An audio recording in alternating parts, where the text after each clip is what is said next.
Bonjour Sam. Aujourd'hui, on se penche sur un support pédagogique assez dense, un manuel de cosmétologie édité par Adonis Éducation. Ça a l'air de couvrir un spectre très large, de la biologie pure jusqu'à la réglementation qui peut être complexe. On dirait une vraie boussole pour s'y retrouver. Absolument. Et il faut bien voir que ce manuel, en fait, c'est une pièce centrale d'une formation bien plus complète qu'Adonis propose. Ah oui. Ouais, une formation qui va couvrir l'expertise scientifique, bien sûr, mais aussi les techniques esthétiques pratiques et même la gestion d'entreprise. C'est un parcours complet avec les cours, des devoirs corrigés, un vrai suivi pédagogique. Et c'est accessible à distance, ce qui est pratique, avec des formules qui démarrent autour de 69 € par mois. D'accord, c'est bon à savoir. Donc notre but aujourd'hui, c'est un peu d'extraire la substantifique moelle de ce que ce manuel nous dit sur la cosmétologie moderne. Parfait. Alors, par où on commence? Qu'est-ce qui saute aux yeux en premier? Eh bien, il attaque fort avec un point essentiel, le cadre légal. L'histoire de la réglementation est bien expliquée. Il y a notamment cette fameuse affaire du talc Morange en 1972. Ah oui, j'en ai entendu parler. Un vrai drame. Un électrochoc en France, oui. Avant ça, disons que la sécurité, elle reposait beaucoup sur la bonne volonté des fabricants. Il n'y avait pas ce cadre si strict. C'est assez fou d'imaginer ça aujourd'hui. Et donc, ça a tout changé. Exactement. Ça a mené très vite à une loi française en 75, puis à la directive européenne de 76. Et ça a évolué jusqu'au règlement européen actuel, qui est beaucoup plus contraignant, beaucoup plus précis. D'accord. Page externe, peau, cheveux, ongles, lèvres, etc. Surtout, pas d'injection, pas d'ingestion. C'est clair. Et il introduit une notion clé, la personne responsable. C'est pas juste un titre honorifique, c'est la personne ou l'entreprise qui assume légalement la responsabilité de la sécurité et de la conformité du produit quand il arrive sur le marché. D'accord, donc c'est une responsabilité majeure. Et le fameux DIP, le dossier d'information produit, c'est un peu la carte d'identité technique et légale du produit. C'est exactement ça. Le DIP, c'est le dossier central. Il contient tout, la formule qualitative et quantitative, l'évaluation de la sécurité faite par un expert toxicologue, la preuve du respect des bonnes pratiques de fabrication, les BPF, qui assurent l'hygiène et la qualité constante. C'est le BPF, c'est important ça. Essentiel.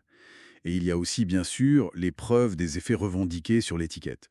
Et le manuel rappelle aussi l'interdiction des tests sur animaux, une avancée majeure confirmée dans ce règlement. Très complet ce DIP. Alors, passons à la composition même. Comment est-ce qu'on fabrique un produit cosmétique? En gros, Alors, le manuel simplifie ça assez bien. Il y a une base, qu'on appelle l'excipient souvent, de l'eau ou des huiles, des corps gras. Ensuite, les actifs. Ce sont eux qui apportent le bénéfice spécifique, hydratant, anti-rides, purifiant. ok. Et puis, il y a les additifs, conservateurs, colorants, parfums. Tout ce qui aide à la stabilité, à la sensorialité. Le manuel fait aussi une distinction utile entre les ingrédients qui aiment le gras, les lipophiles, comme les beurres végétaux, les cires, et ceux qui aiment l'eau, les hydrophiles, comme l'eau elle-même, la glycérine ou l'acide hyaluronique. Il est tensioactif dont on entend souvent parler. Ah, les tensioactifs. Ils sont partout et ils sont fondamentaux. Pensez au gel douche, au shampoing. Ils permettent de mélanger l'eau et le gras pour nettoyer. C'est le rôle premier. D'accord. Mais en cosmétique, ils servent aussi à faire mousser et surtout, à créer et stabiliser les émulsions. Une crème hydratante, par exemple, c'est une émulsion.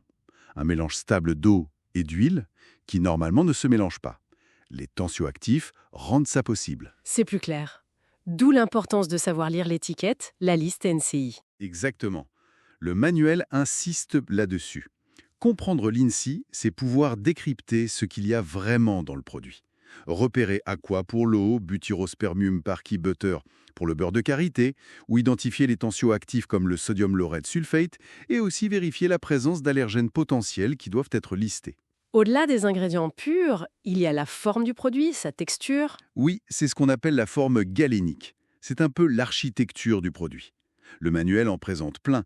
Les solutions toutes simples, les gels, les fameuses émulsions qui peuvent être huile dans eau, HE, souvent plus légères comme les laits, ou eau dans huile, EH, généralement plus riche comme certaines crèmes froides.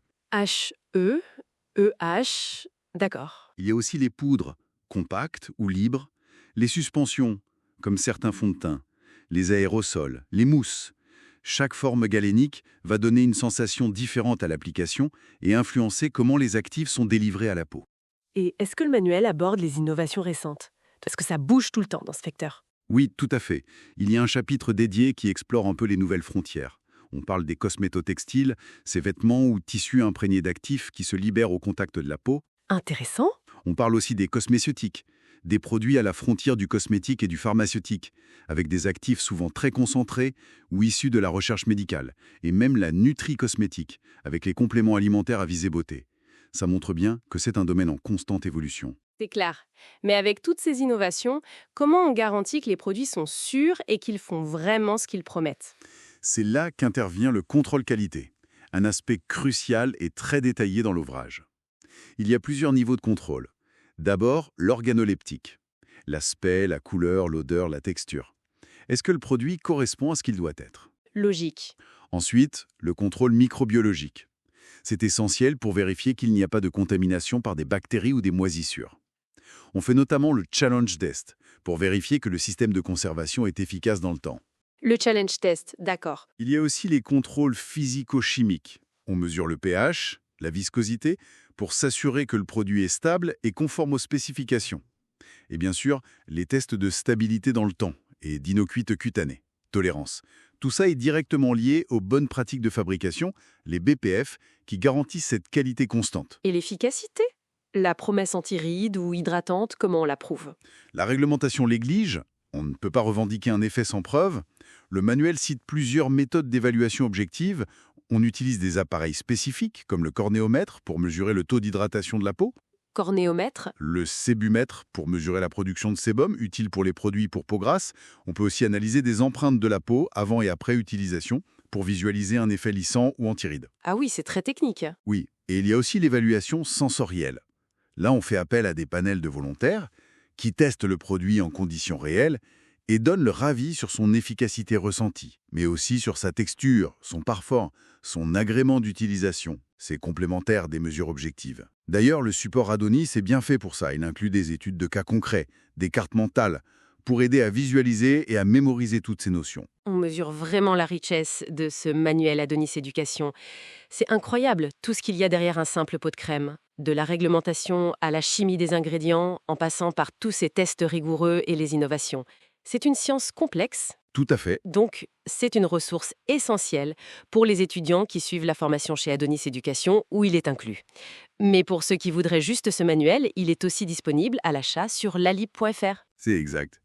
Il est disponible seul sur lalibre.fr pour ceux qui veulent approfondir spécifiquement ce sujet. Il pose vraiment des bases scientifiques et techniques très solides pour comprendre les secteurs. Parfait. Et ça ouvre une réflexion pour la suite, non? Avec ces frontières qui deviennent de plus en plus perméables entre le cosmétique pur, le soin dermatologique avancé, et même, on l'a vu, le textile ou la nutrition. Quelle sera la prochaine grande évolution? Qu'est-ce que la science ou peut-être une nouvelle réglementation va nous apporter? C'est une excellente question. Pour continuer la réflexion, merci beaucoup pour cet éclairage très très complet sur ce manuel et le monde de la cosmétologie.